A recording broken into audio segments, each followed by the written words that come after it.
시청자 여러분 안녕하십니까. 오늘의 프레스룸 큐시트로 먼저 살펴봅니다. 손바닥에 쓴 왕자에 이어 위장당원 발언으로 논란이 된 윤석열 후보. 경쟁자들의 비판이 격화하고 있습니다. 잠시 후 살펴봅니다. 대장동 의혹과 관련해 처음으로 유감 표명을 한 이재명 지사. 힘엔 유동규 전 본부장이 측근이냐 아니냐 논란이 가열되고 있습니다. 이 내용 전합니다. 전 세계 86개국 1위를 싹쓸이한 드라마 오징어 게임. 전 세계가 한국 놀이에 푹 빠졌습니다. 알아보겠습니다. 이 외에도 대장동 특혜 의혹에 대한 수사 상황, 그리고 위안부 피해자 할머니들의 후원금을 사적 용도로 쓴 내용이 공소장에 포함된 윤미향 의원 얘기 등 이어가겠습니다.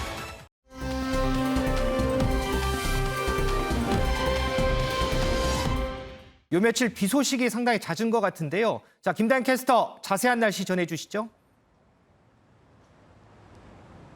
네, 오늘은 남부와 중부의 하늘 표정이 다릅니다.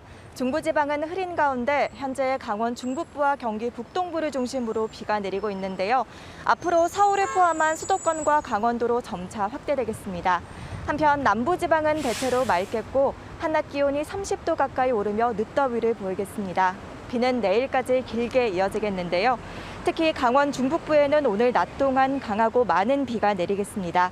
시간당 20에서 40mm의 천둥 번개를 동반한 국지성 호우가 쏟아지겠습니다. 비 피해 없도록 각별히 유의하셔야겠습니다.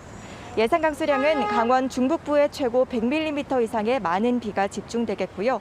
경기 북동부에는 20에서 70mm, 강원 남부와 경북 동해안에는 최고 40mm의 비가 내리겠습니다.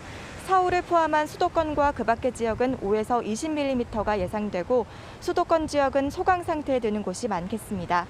비가 내리는 중부지방은 낮 기온이 크게 오르지 못하겠습니다. 서울과 춘천 25도 선에 머물겠고요. 남부지방은 광주 29도, 울산 30도로 낮 기온이 30도 안팎까지 오르는 곳이 많겠습니다. 주말인 한글날에는 대체로 맑은 날씨를 보이겠고요. 휴일에는 영동과 경남을 제외한 전국 대부분 지역에 비가 내리겠습니다.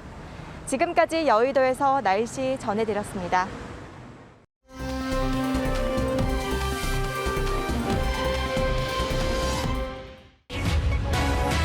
왕자에 난 후폭풍, 위장당원 발언 논란까지. 자, 지난 연휴에요. 이 윤석열 후보 이 손바닥에 새겼던 왕자에 대한 이 후폭풍 계속됐습니다. 이 주요 후보들, 경쟁 후보들까지 비판 대열에 가세를 했는데요. 자, 김원미 기자. 네. 이런 상황에서 어제 보니까 윤석열 후보가 이제 부산을 방문했어요. 그런데 사진 하나가 전 딱 눈에 띄어요. 바로 지금 나오는 저 사진인데 손바닥을 딱 벌리고 만세를 부르는 듯한 이런 모습인데 손바닥이 깨끗해요. 네, 맞습니다. 윤석열 후보 사실 지난 3차, 4차, 5차 토론회 때 이 손바닥에 크게 왕자가 쓰여져 있어서 무속신앙 얘기까지 정말 나오면서 이 주말 동안 그리고 대체공휴일 3일 연휴 내내 상당히 좀 논란이 많았습니다. 네. 그러다 보니까 이제 어제 부산을 방문한 이 자리에서 이런 논란은 오히려 의식한 것처럼 마치 손바닥을 펴서 깨끗한 손바닥을 이렇게 보여줬는데요. 아, 보십시오. 이 손바닥에 아무것도 없습니다. 뭐 이런 네, 거요. 이제 아마도 그래서 일부러 더 보여준 게 아닌가라는 생각이 드는 대목입니다. 사실 연휴 내내 이 왕자가 적힌 손바닥이 논란이 됐었던 건 사실 이 캠프의 해명에도 어떻게 보면 그 책임이 있다라는 얘기가 나오는데요. 대체 캠프에서 뭐라고 처음에 해명을 했었기에 논란이 계속되고 있었던 건지 캠프의 해명 먼저 들어보고 오시죠. 윤석열 후보가 그 주변에 사시는 그 할머니들께서 이렇게 기운 내라고 이렇게 적어준 걸 그거를 선거에 나온 후보가 그거를 이런 거 안 하겠습니다라고 현장에서 거부하기는 상당히 어렵거든요. 일부에서는 주술적인 얘기를 자꾸 하려고 하는 것 같은데 아시겠지만 정말 무슨 전문적인 그쪽 계통의 사람이 적어줬다든지 아니면 그런 의미로 적었다면 이 까만 매직으로는 안 쓰잖아요. 이거저거 다 떠나서 윤석열 후보는 손 안 씻으세요? 손이요? 주로 손가락 위주로 씻으시는 것 같아요. 아이고. 손가락 얘기는 제가 해명을 해드릴게요. 프로그램에 나갔는데 온통 질문이 그 왕자 얘기만 계속 하더라고요. 그래서 이런저런 말씀을 쭉 드렸어요. 그래서 정말 주술적인 의미면 누가 유성 까만 펜으로 쓰느냐 이런 얘기를 하는데 질문이 거듭되니까 그 와중에 이제 그만하자는 의미로 제가 농담 삼아 툭 던진 거거든요. 제가 뭐 윤석열 후보 손 닦는 걸 유심히 따라다니면서 보는 사람도 아니고 그게 나중에 보니까 세정제로 닦아도 닦이는 세정제가 있고 그 종류별로 좀 틀리다고 그러더라고요. 네, 지금 들어보시면 이 윤석열 후보 캠프에서 처음에 아예 손바닥이 아니라 손가락만 좀 위주로 씻어서 그렇다라고 이 얘기를 했다가 네. 그럼 이거 위생의 문제 아니냐. 왜 이 코시국에 손을 제대로 안 씻냐. 라는 비판으로 또 이게 번지다 보니까 그게 아니라 다시 내놓은 얘기가 유성으로 쓰면 이 세정제로 지워도 잘 안 지워질 수가 있다. 내가 이 손가락만 씻었다는 건 그냥 농담 삼아 한 말이었다라면서 좀 말을 번복하는 듯한 그런 모습을 보이고 있습니다. 그러다 보니까 이준석 대표 여기에 대해 우려를 나타내는데 이 반우스갯소리로 이슈 메이킹 하나는 참 잘하는 것 같다라고 얘기를 하면서 네. 하지만 이런 식으로 자꾸 이슈 메이킹을 하면 안 됩니다. 이 메시지를 좀 관리해야 됩니다라고 얘기를 했습니다. 이 윤석열 후보 이 캠프 관리에 좀 더 신경을 써야 된다라는 이 쓴소리를 내놨습니다. 캠프 내에서 나오는 이 해명에 대한 번복 관련해서 메시지 관리를 잘 해야 된다라는 그런 일침도 나오는 것 같습니다. 윤지영 기자, 이 부분 관련해서 이 정치권 밖에서도 또 비판도 많이 나오더라고요. 네, 그렇습니다. 당장 이 진중권 전 교수가 비판에 나섰는데요. 윤석열 캠프에서는 주술적 의미가 아니다라고 밝혔지만 진 전 교수는 그렇게 보지 않는 것 같습니다. 이 자신의 SNS에 주술 논쟁에 빠진 국민의힘이라는 기사를 공유하면서 이렇게 이야기를 했습니다. 조선 왕조에서도 왕국에서는 주술을 금했습니다. 정치가 장난인가? 그렇게 절실하면 각 캠프에서 아예 돼지 머리를 상에 올리고 대권기원 고사를 지내든지라고 굉장히 조롱성 비판을 내놓은 건데요. 네. 또 진정 교수뿐만 아니라 전욕 전 새누리당 의원의 경우에는 이 캠프의 대응과 관련해서 쓴소리를 내놓기도 했는데 이 판에 왕자라니 속이 터진다라면서 가십거리로 끝날 사건을 캠프가 천황급으로 키우고 있다라고 비판을 해서 이 캠프의 대응에 더 문제가 크다라는 점을 지적했습니다. 가십거리로 끝날 일을 캠프에서 더 크게 더 키우는 것 같다. 이런 비판도 좀 나옵니다. 윤 의원님, 이 선거할 때 보면 물론 이제 후보 개인의 역량도 중요하지만 이 캠프의 중요성도 간과할 수 없잖아요. 이번 논란을 대하는 윤석열 캠프의 이런 대응 능력 어떻게 보세요? 근데 이게 캠프의 주변의 참모들이 잘못이다. 전 그것도 이게 물타기고 이건 초점을 흐리는 것 같아요. 윤 후보 본인이 한마디 하면 간단한 문제이고요. 오늘 저녁에 아마 마지막 토론회가 있을 텐데 네. 거기에서도 아마 이 문제 또 엄청나게 다뤄지겠죠. 그럴 것 같아요. 예, 오늘은 뭐 미리 녹화하고 나중에 밤 늦은 시간에 이제 방송된다고 하지만 어찌됐든 윤 후보 본인이 이런 거에 대해서 어떻게 생각하느냐 이걸 얘기하는 걸로 그냥 명쾌하게 끝날 것 같고요. 전 그보다 더 심각한 문제는 지금 어찌됐든 제1야당의 대통령 후보를 뽑기 위한 경선에 토론회를 하는 과정에서 지금 나온 해프닝이지 않습니까? 그렇죠. 5차 토론회였던 걸로 저는 알아요. 8명의 후보가 같이 나섰죠. 그 토론회 지금 우리 유권자들 그다음에 국민의힘의 지지자들 또는 비판하시는 반대 쪽에 있는 분들도 그 토론회에서 무슨 내용이 다뤄졌는지 기억하는 분들 혹시 한 분이라도 있는지 한번 생각해 보십시오. 이게 국민의힘에 그리고 윤석열이라는 지금 지지율 1위 후보에게 과연 얼마나 도움이 됐는지. 그러니까 이런 식으로 변죽만 올리고 이미지만 그냥 끌고 나가는 이런 식의 선거운동. 이게 지금 모르겠습니다. 정권 교체론 하나만을 믿고 국민의힘이 계속 더 유리한 입장이다 이렇게 생각하나 본데 이런 거 하나하나가 쌓이다 보면요. 아마 언제 상황이 뒤바뀌어 버릴지 모른다. 이런 위기의식을 좀 느껴야 될 것 같아요. 단순히 임금왕자 하나 가지고 저게 주술이다 아니다. 그다음에 옆에 뭐 캠프에서 보좌진들이 뭐 대응을 잘못했다 잘했다. 이건 그야말로 변죽을 올리는 겁니다. 윤 후보가 어떤 생각을 하고 있는지 그리고 앞으로 5년 동안 대한민국을 어떻게 끌고 갈 건지에 대해서 하나라도 더 유권자들에게 설득하고 철학을 밝히고 이거에 더 주력을 해야지 임금왕자 저거 뭐 옆에서 누가 써줬는지 뭐 무당 뭐 저 이재명 후보가 했던 얘기였나요? 상대 쪽에 뭐 무당층의 뭐 저 외연을 확장하기 위해서가 아니라 오히려 무당층을 끌어들이려고 하는 거 아니냐라는 식의 농담까지도 가버리던데 이런 식의 정치 정말 정치가 저는 수준이 떨어지는 걸로 얘기됩니다. 거듭 말씀드리지만 윤 후보 본인이 이건 명쾌하게 정리하고 넘어가면 다 해결될 문제라고 생각합니다. TV 토론회에서 정책 그리고 후보에 대한 자질에 대한 검증은 온데간데 없고 이 손바닥 위에 쓰인 왕자만 남았다라는 그런 비판 목소리 들어보셨습니다. 자, 그런데 이동석 기자, 이 왕자 말고요, 또 윤석열 후보가 또 발언 때문에 또 비판을 받는 게 또 있더라고요. 네, 맞습니다. 윤석열 예비후보 이번에는 국민의힘 내부에 위장 당원이 많다는 발언을 하면서 논란이 되고 있는데요. 윤석열 예비후보 어떤 발언이었는지 시청자 여러분께서도 함께 들어보시죠. 이제는 우리 당 경선에까지 마술을 뻗치고 있습니다. 여러분들 들으셨죠? 위장 당원들이 엄청 가입을 했다는 것을. 우리가 정신 차리고 확실하게 정권 교체를 해서 정권 교체한다고만 해가지고 끝나는 문제가 아닙니다. 그게 시작입니다. 그것도 못하면 우리는 이제 미래가 없고 희망이 없습니다. 우리 당 안에 막 경선 과정에 여러 가지 내부 총질도 있고 또 민주당의 개입도 있고.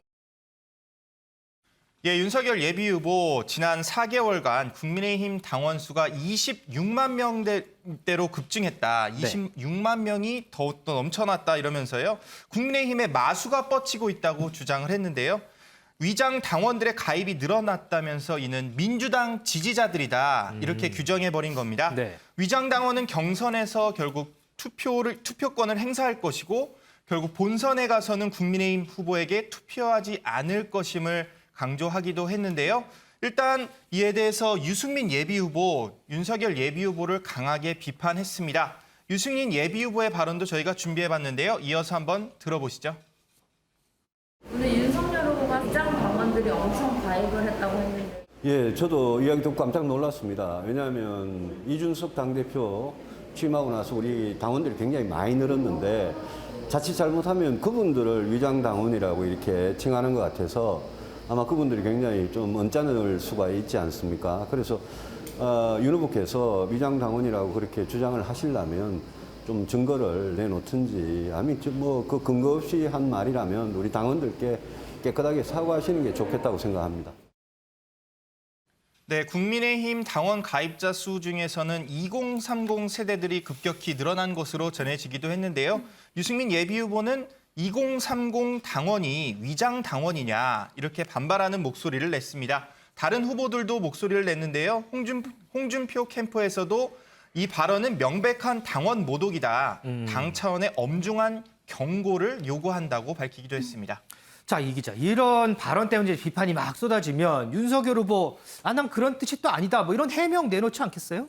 네, 분명히 내놨습니다. 윤석열 예비후보 어떻게든 발언의 의도를 왜곡하면서 공격해서 반사이익을 누리려는 분들에게 유감이다. 이러면서 불쾌감을 드러내기도 했는데요. 그러면서 일부에서는 조직적으로 우리 당 경선에 개입하고자 하는 시도가 있다는 얘기가 들어온다. 민주당 지지자들의 위장 당원 의혹 가능성을 계속해서 언급을 했습니다. 윤 예비후보는 민주당의 정치 공작에 경각심을 갖고 똘똘 뭉쳐야 한다는 말씀을 드린 거라면서 진화에 나서는 모습을 보이기도 했습니다. 자, 김원미 기자, 네. 이 위장 당원 발언. 자, 이 발언이면 국민의힘 지도부도 이거는 뭐 그냥 쉽게 넘길 발언은 아닌 것 같아요. 네, 이 국민의힘 지도부 상당히 좀 고심이 좀 큰 것 같습니다. 이 고심도 크고 어떻게 보면 좀 당황한 것 같기도 한데요. 일단 기본적으로 이 위장 당원 논란에 대해서 이 지도부는 역선택을 주장하기 위해서 민주당 지지층이 위장으로 가입했을 가능성 거의 없다. 설령 있다고 해도 뭐 유의미하게 볼 정도가 아닐 거다라고 얘기를 하고 있습니다. 근데 이준석 대표의 얘기에 따르면 이 대선 예비 후보들의 이 경선 운동이랑 관련해서 도움이 되라고 이 모든 캠프에 이 최근 이 당원 가입 통계 데이터를 보내줬다라고 합니다. 왜냐하면 뭐 예를 들어서 2030의 당원 가입이 늘었다고 한다면 이 캠프 입장에서 전략을 짤 때 2030에 좀 더 집중하는 전략을 짤 수도 있고 뭐 중도층 가입이 늘었다고 하면 이 중도층을 좀 더 포섭할 수 있는 그런 전략을 좀 짜라라는 취지에서 이 모든 후보 캠프한테 이 데이터를 보내줬다라는 건데 네. 아마도 이 윤석열 후보 캠프에서 데이터 분석을 좀 잘못한 것 같다라는 게 이준석 대표의 얘기인 건데요. 네. 이 당원 가입 추이를 보게 되면 토론회가 끝난 다음에 뭐 대거 이 당원 가입이 좀 느는 추이가 보이기도 하고요. 그리고 뭐 오프라인 가입이면은 뭐 서류로 해갖고 뭐 대거 밀어 넣어서 위장으로 많이 당원에 가입시킬 수 있습니다만 온라인 당원 가입이 상당히 많기 때문에 아닐 거다라는 얘기를 하고 있습니다. 네. 근데 사실 국민의힘 지도부 중에서 본인이 직접 이 위장 가입이라고 얘기를 해야 될까요? 민주당 선거인단에 가입을 해서 이 본인이 이 지지하는 후보를 밝히기도 했었던 그런 지도부가 있죠. 이 바로 김재원 최고위원인데 그렇죠. 김재원 최고위원마저도 사실 이준석 대표랑 입장을 좀 같이 하는 입장입니다. 이 민주당이랑 다르게 우리는 당원 가입 절차가 좀 복잡하다라고 얘기를 했는데요.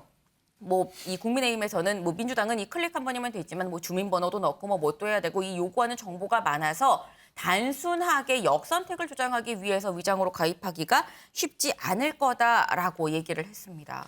김재원 최고위원 같은 경우는 뭐 당원 가입은 아니지만 어쨌든 이 경선 과정에서 그리고 민주당 경선 과정에서 참여를 해서 뭐 많은 논란이 있었는데 그와 관련된 또 발언도 내놓은 것 같습니다. 소 의원님. 자, 이 윤 후보가요. 이 말은 내가 얘기한 위장 당원이란 말은 경각심을 가져야 한다는 취지에서 한 말이다 이렇게 해명을 하긴 했어요. 그렇지만 당원 입장에서 이 당을 이루는 근간은 당원들 아니겠습니까? 당원 입장에서 들으면 글쎄요. 좀 불쾌할 것 같기도 하고요. 어떻게 보세요? 기분 나쁘겠죠. 특히 최근 이준석 대표 체제가 등장한 이후에 한 26만 명 정도 이렇게 늘은 것으로 알려져 있는데 그 당원들이 들으면은 나보고 지금 하는 얘기인가? 그렇죠. 별로 좀 기분이 안 좋은 거죠.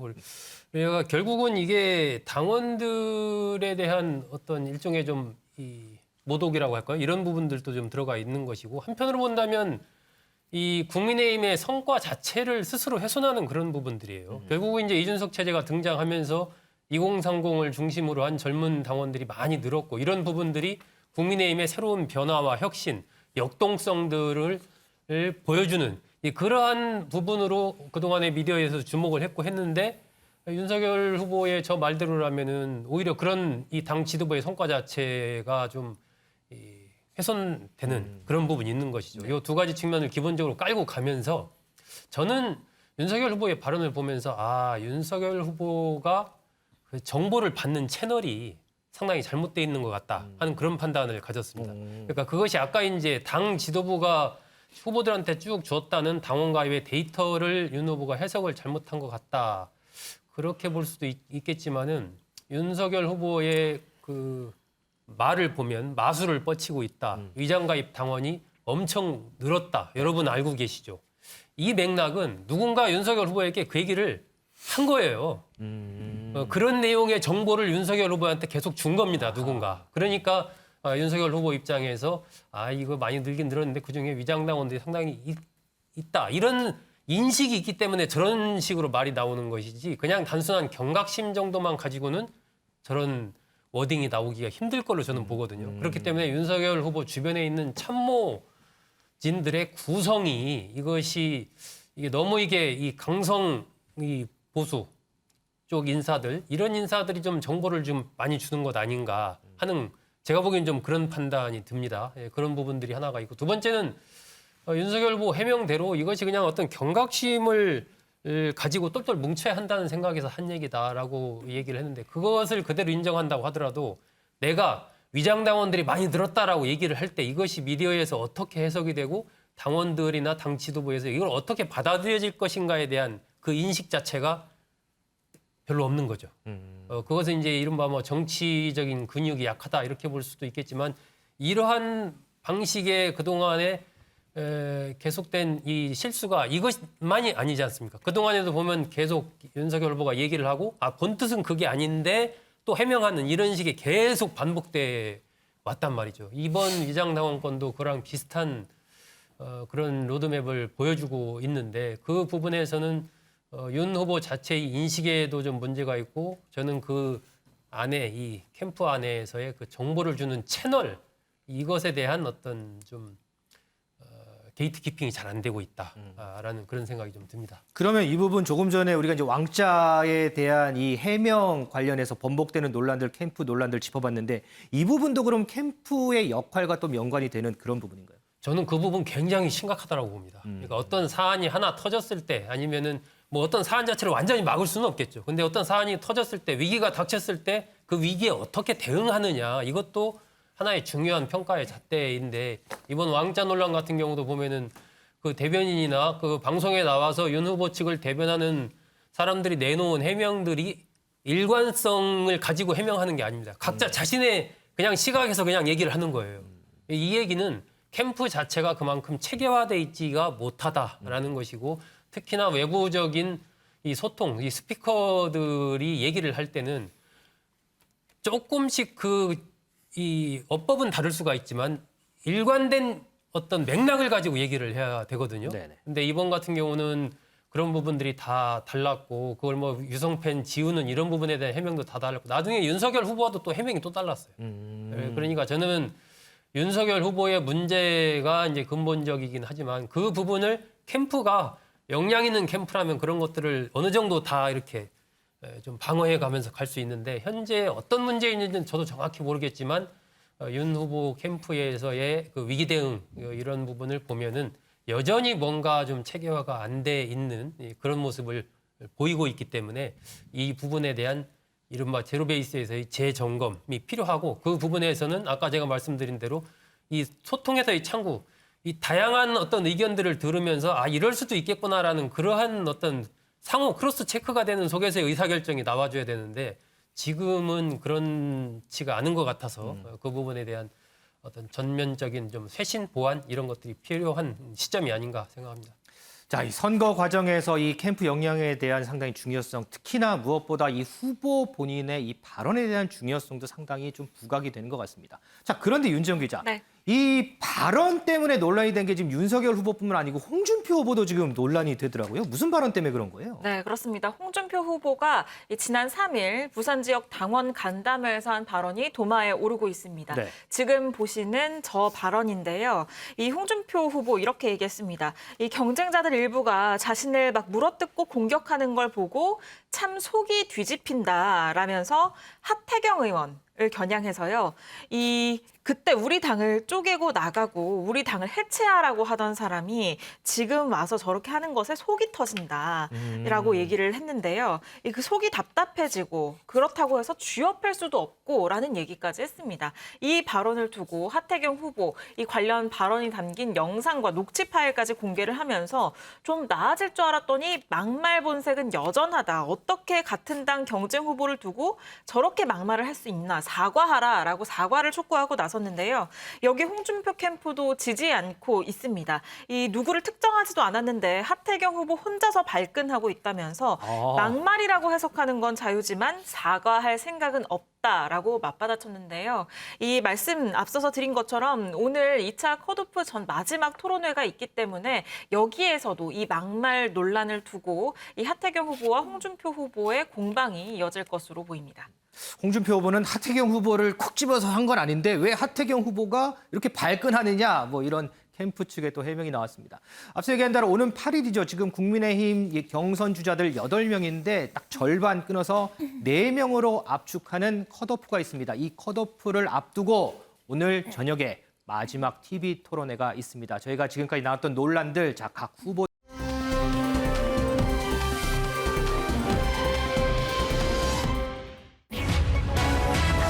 이재명 유감 첫 입장, 1호 구속 유동규 다음 타깃은, 자, 이 대장동 특혜 의혹과 관련해서 검찰 수사 속도를 내고 있습니다. 이런 가운데 키맨으로 꼽히는 유동규 전 성남도시개발공사 본부장 구속된 상황입니다. 그러면서 이재명 지사에 대한 언급도 계속해서 많이 나오는 상황입니다. 자, 요거 하나하나 좀 짚어보도록 하겠습니다.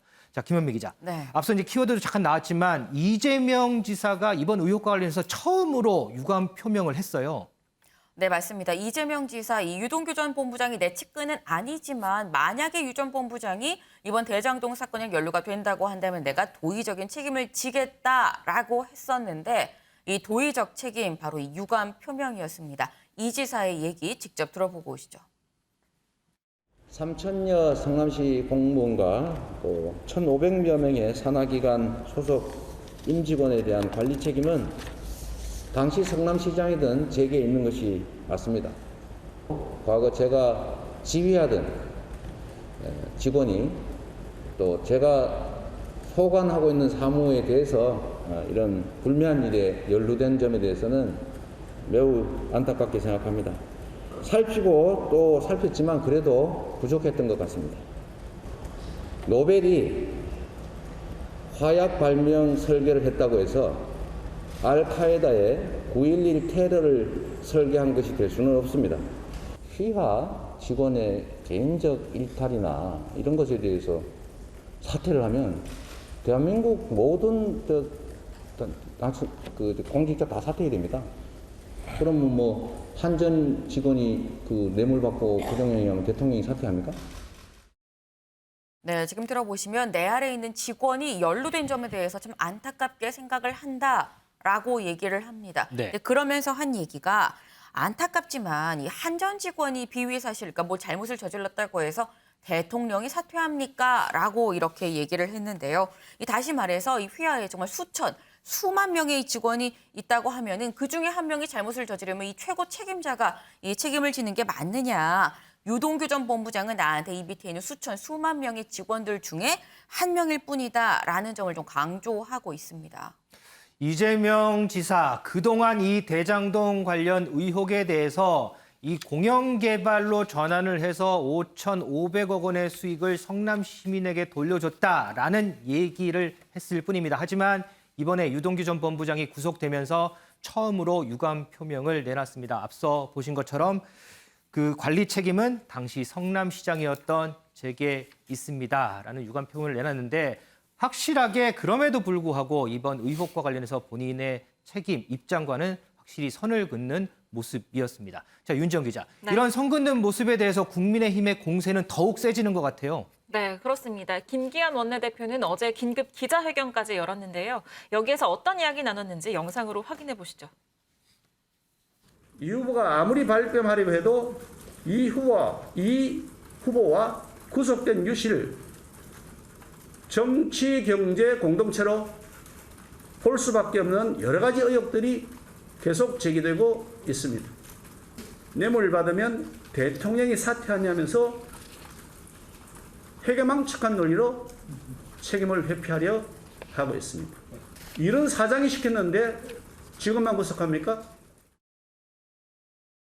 네, 이재명 지사는 유동규 씨에 대해서 직원 가운데 한 명일 뿐이다. 이렇게 선을 그었는데 네. 이 김기현 원내대표는 이 단순하게 직원 중에 한 명은 아니라는 겁니다. 이재명 지사와 유동규 씨가 이 측근 관계, 정치, 경제 공동체다라고 주장을 했는데요. 네. 그러면서 대장동 사태를 조폭에 비유하기도 했습니다. 이 조폭을 잡을 때 두목은 놔두고 행동대장만 구속하느냐라는 건데 여기에서 행동대장은 바로 유동규 씨고 두목은 이재명 지사를 가리키는 건데요. 결국 몸통은 이재명이라는 겁니다. 그러면서 이재명 지사의 자택과 또 경기도청 사무실, 비서실 등에 대한 압수수색을 촉구하기도 했습니다. 이준석 대표는 최순실 게이트를 끌고 왔습니다. 어떤 내용인지 직접 들어보시죠. 저는 이분이 만약에 진짜 비서실이 없기 때문에 측근이 아니다라고 했다 그러면은 제가 그래서 어제 이야기했던 게 비서실이 있어야만 측근이냐. 그럼 이런 사람 비선이라고 하는 거냐. 최순실 씨 비서실이 없지 않았느냐. 그러니까 저는 지금 이재명 지사가 이런 이야기를 계속 하는 것 자체가 뭐 제가 흐리려고 하는 것 같다. 최순실 씨는 그저 연설문만 봐주는 사람이었고요. 그때는 내가 모르는 게 있을 때 좀 물어보는 사람이다라고 박근혜 대통령께서 말씀하신 거예요. 그러니까 지금 당연히 이재명 지사가 어떻게 이실직고 합니까? 그럼 본인이 봉고파직 당하고 셀프 유리한 시대야 되는데.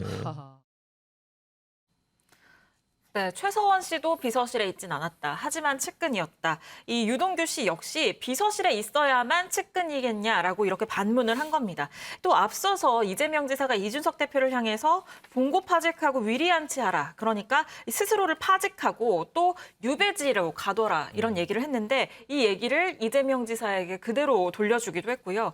오늘은 이 국정감사 대책회의를 열었는데 네. 이 당 지도부의 대책회의 마치고 이 이준석 대표가 이 도보 투쟁에 나설 것을 얘기했습니다. 도보 투쟁이요? 네, 그렇습니다. 대장동 의혹의 특검 촉구를 위한 도보 투쟁을 진행하겠다는 건데 이 출퇴근 시간을 중심으로 피켓을 들고 도보 행진하는 것을 말하고요. 네. 또 국회에서 국회에서 청와대까지 이 도보로 이동을 하면서 특검 도입을 촉구할 예정입니다. 조폭을 잡을 때 두목은 놔두고 행동대장만 구속을 하느냐. 이재명 지사의 자택과 사무실 등 압수수색을 해야 한다. 촉구했습니다. 김기현 국민의힘 원내대표가 이렇게 촉구했고요.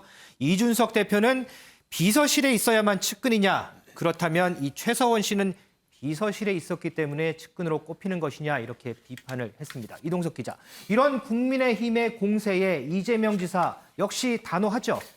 네, 그렇습니다. 이재명 지사는 물론 이재명 캠프 측에서는 현재 계속해서 유동규 전 본부장과 선을 계속해서 긋고 있는 모양새를 보이고 있습니다. 이재명 캠프 총괄 본부장인 박주민 의원이 입을 열었는데요. 박주민 의원은 유동규 전 본부장은 부하 직원으로 일했던 사람 중 한 명이다. 그러면서 측근으로 보기는 어렵다는 목소리를 전했습니다. 즉 내밀한 관계는 전혀 없다. 이렇게 확실한 선을 그었다고 보시면 될 것 같은데요. 이재명 예비후보 역시 입을 열었습니다. 이재명 예비후보는요. 측근 개념이 뭔지 정해주면 그것에 부합하는지 알아보겠다. 측근 기준이 뭐냐고 무리하게 절대로 엮지 말라면서 불쾌감을 드러내기도 했습니다. 김원명 기자. 반대로 또 이제 당내 경쟁자죠. 이낙연 후보는 또 방금 얘기 우리가 들었던 이재명 후보 측과 또 입장을 달리해요. 네, 맞습니다. 이낙연 후보 이제 오늘 서울 지역 공약을 발표하는 자리가 있었는데요. 이 자리에서 이 유동규 전 본부장에 대해서 이렇게 호칭을 했습니다. 뭐라고 얘기했는지 들어보고 오시죠. 정치, 언론, 법조, 토건, 지자체가 엉킨 부패 카르텔의 복마전이 그림자의 일부를 드러냈습니다. 그림자는 실체가 이 뒤에 생기는 것입니다. 지금처럼 불안한 상태로는 대선에서 승리할 수 없습니다. 민주당 1위 후보의 측근이 구속됐습니다. 대장동 수사가 어떻게 전개될지 알 수 없습니다. 그런 불안을 안고 대선을 이길 수 있겠습니까? 그런 인사와 행정을 했던 후보가 국정을 잘 운영할 수 있겠습니까? 1위 후보 위기는 민주당의 위기이고 정권 재창출 위기입니다. 민주당이 대장동의 늪에 빠지지 않기를 바랍니다. 이낙연 후보, 유동규 전 본부장의 이 구속에 대해서 민주당 1위 후보의 측근이 구속이 됐다라고 얘기를 했습니다. 이재명 후보의 측근으로 규정을 한 거군요. 맞습니다. 현재까지 대장동 이 사건과 관련해서 구속된 인물은 오로지 한 명이 유동규 전 본부장뿐인 건데 유동규 전 본부장은 이재명 지사의 측근이다라고 얘기를 한 거죠. 그러니까 이런 부패 카르텔 복마전의 인사, 행정을 했던 후보가 이 국정 운영을 잘할 수 있겠느냐라고도 얘기를 했었는데요. 앞서서 이재명 지사, 유동규 전 본부장의 비위 사실을 놓고서 이 한전 직원이 잘못을 했다고 대통령이 사퇴하냐라고 얘기를 했었었죠. 근데 여기에 대해서도 이낙연 후보, 이 성남도시개발본부장이랑 성남시장의 관계가 한전 직원과 대통령과의 관계입니까? 라고도 꼬집었는데요. 들리는 바에 의하면 이 이낙연 후보 캠프로 이 굉장히 대장동 사건이랑 관련한 제보가 상당히 많이 들어오고 있다고 합니다.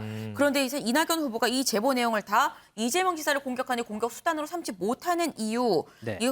이 당 내부에서 국민의힘 대변인이냐라는 역풍을 맞을까 봐 그 점을 상당히 좀 우려를 하고 있다고 하는데요.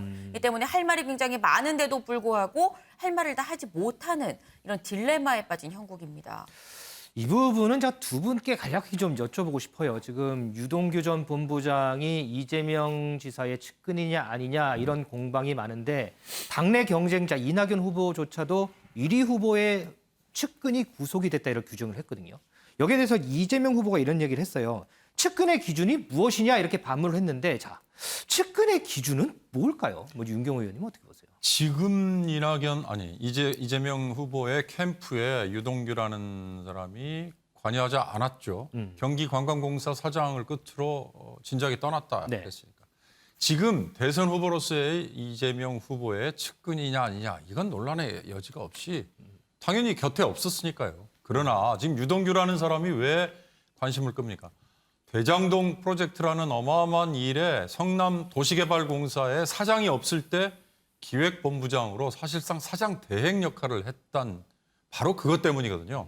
그러니까 2015년으로 시계를 돌려서는 그때는 성남시장인 이재명이라는 분에게 유동규라는 사람은 아무리 부인을 해도 측근 중에 측근이었죠. 성남시가 하고 있는 그 어마어마한 프로젝트에 시장이 모든 걸 다 A부터 G까지 다 결정을 했다면 지금 이재명 지사 같이 저렇게 나는 몰랐다라고 얘기할 수가 없죠. 결국 유동규라는 성남도시개발공사의 기획본부장, 사장 대행 여기서 심지어는 수익 구조도 짰을 수도 있고 초과 수익이 발생했을 때 성남 도시개발공사가 더 가져올 수 있느냐 없느냐에 대한 결정도 했을 수 있고 이제 앞으로 검찰의 수사를 받고 이제 기소가 뭐 될지 안 될지 물론 되겠죠. 지금 구속까지 시켰으니까. 그러면 어떤 죄목으로 유동규라는 사람에게 혐의를 적용할 거냐 이걸 지켜봐야 되지만 만약에 그 단계에서 유동규의 입에서 이재명 시장에게 처음부터 끝까지 다 보고가 됐다. 사전 사후라는 식의 발언이 나온다면 이건 간단한 일은 아니에요. 그런 상황이 된다면 이건 측근이냐 아니냐 이건 결코 중요한 게 아니라고 봅니다. 그러니까 지금 상황에서는 이재명 지사가 꼬리 자르기를 하려는 식으로 이 일에 대처를 하다가는 나중에 더 큰 화를 맞을 수도 있다. 유동규라는 사람이 이미 지금 검찰에 이제 구속이 됐습니다.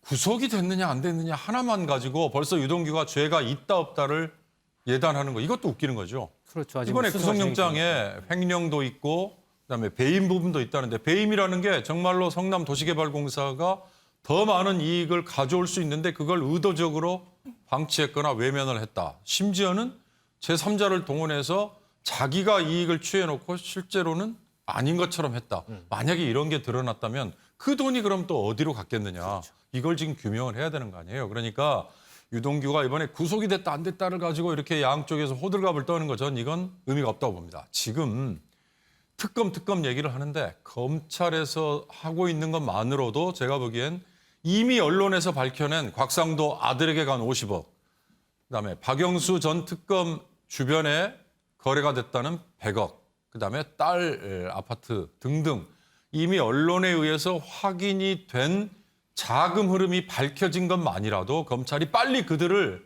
참고인이든 피의자든 지정을 해서 전 하나씩 자금 흐름부터 풀어나간다면 지금 이렇게 변죽만 계속 울리는 거는 조금이라도 막을 수 있다.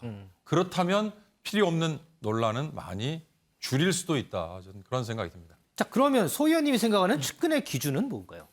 측근이라는 기준이 이제 다 다르겠죠. 결국 이제 뭐 어떤 조직적인 측면에서 가까이 있는데 비서실에 근무했거나 이런 인물들이어야만 측근인가? 또 그건 아닌 거죠. 우리도 뭐 일상생활 하다 보면은 조직 안에도 측근이 있지만 조직 외부에도 측근이 있을 수가 있지 않습니까? 오히려 정말 진정한 측근은 조직 외부에 있을 수가 있는 거죠. 그러니까 이재명 후보와 이 유동규 전 본부장의 관계도 이 그동안의 쭉 흐름들 그리고 성남 쪽에서 나오는 여러 가지 얘기들을 종합해 보면은 굉장히 가까운 관계였다라고 뭐 얘기를 하고 있기 때문에 일반적인 정치적인 의미에서의 측근이라고 보는 게 저는 맞지 않나 그렇게 생각을 합니다. 그리고 유동규 전 본부장의 쭉 행적들을 보면 성남 시설 이재명 후보의 선거운동을 2010년에 하면서 그 이후에 성남 시설공단의 본부장으로 들어오지 않습니까?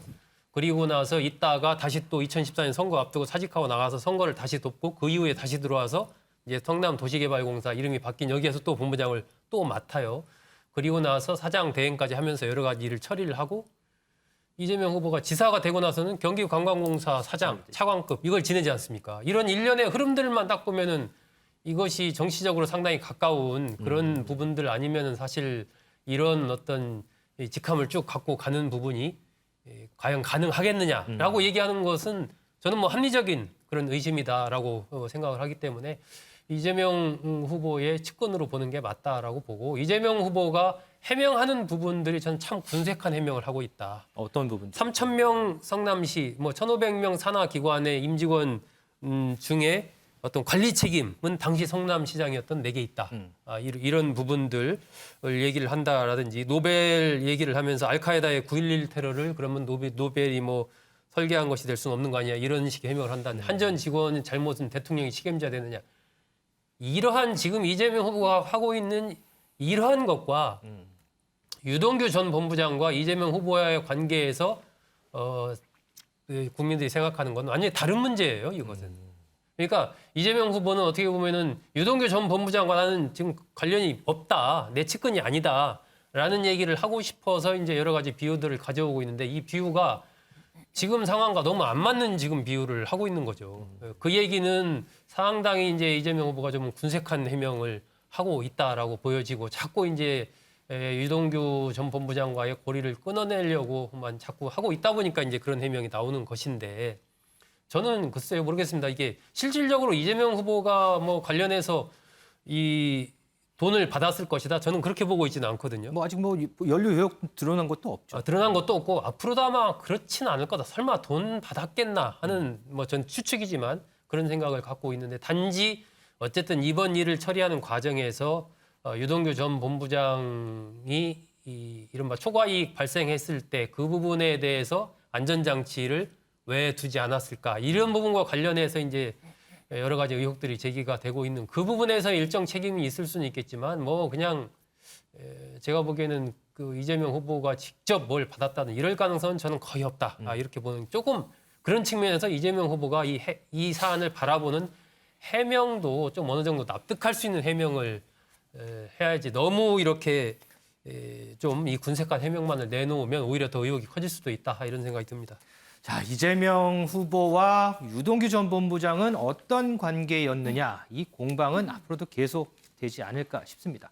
이런 가운데 윤지영 기자, 네. 국민의힘 이준석 대표가 뭔가 의미심장한 발언을 내나요? 네, 그렇습니다. 이준석 대표 이 한편으로는 대장국 의혹 특검을 촉구하고 있는데 또 다른 한편으로는 민주당 흔들기에 나선 모양새입니다. 어떤 발언인지 들어보시죠.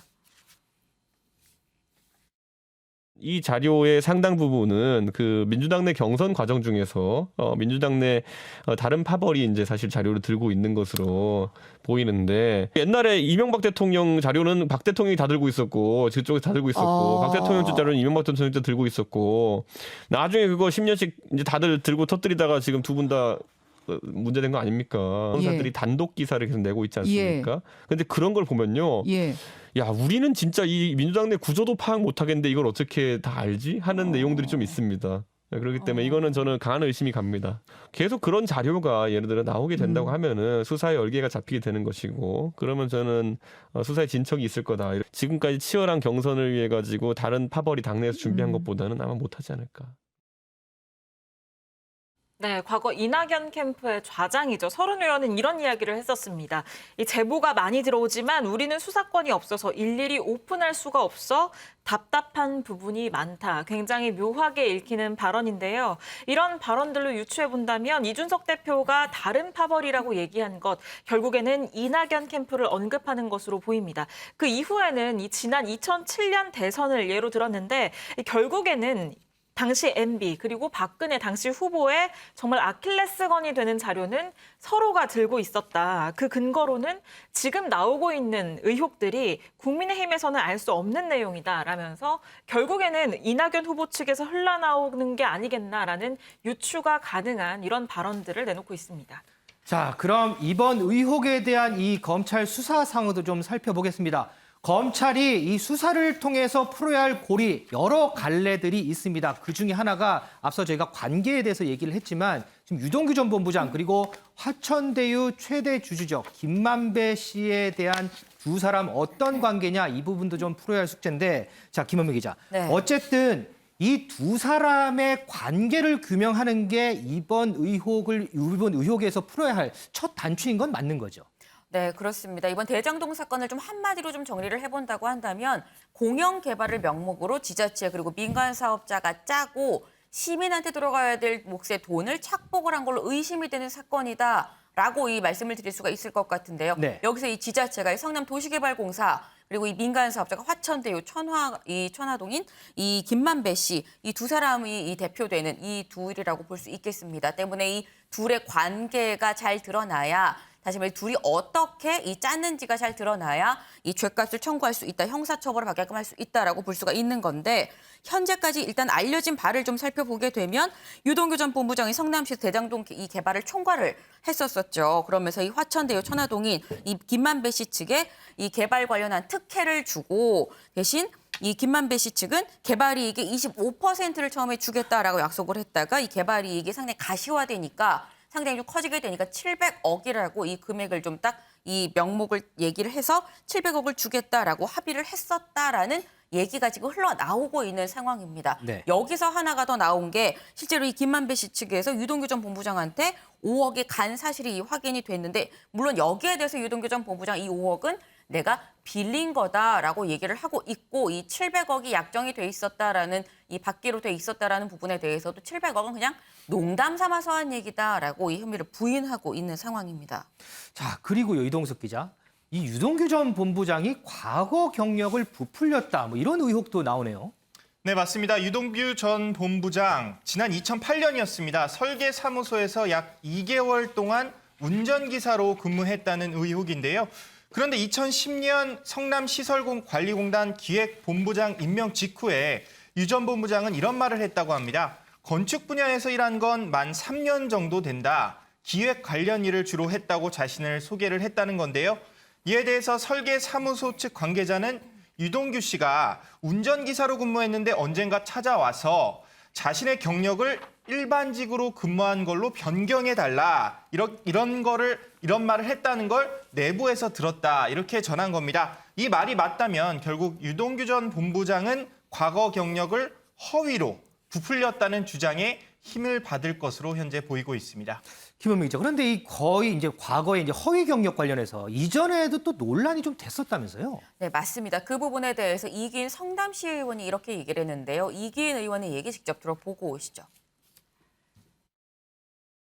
경력증명서를 보면 회사가 설립되기도 전에 근무를 했다고 허위 경력을 써놓는 바람에 논란이 되기도 했었습니다. 시의 행정부나 의회에서의 문제 지적이 잇따르기도 했었습니다.